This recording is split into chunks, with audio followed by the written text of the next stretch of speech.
Program vaksinasi anak hingga saat ini belum dilakukan di Kota Palembang. Penyebabnya karena Pemkot Palembang masih menunggu total cakupan vaksinasi di Provinsi Sumatera Selatan. Menurut Kepala Dinkes Palembang Dr. Fenty Apriani, vaksinasi anak khusus umur 6 hingga 11 tahun akan dilakukan jika cakupan vaksinasi khususnya dosis 1 telah mencapai 70% dan lansia minimal 60%. Atas hal tersebut, menurut Kadinkes Palembang, pihaknya masih menunggu total cakupan vaksinasi di Provinsi Sumsel.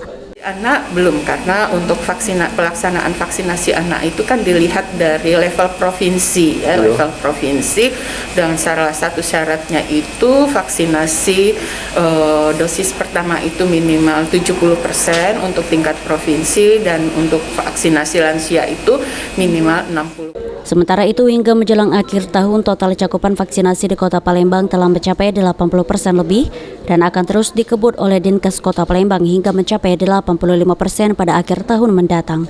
Firman Hidayat, PAL TV.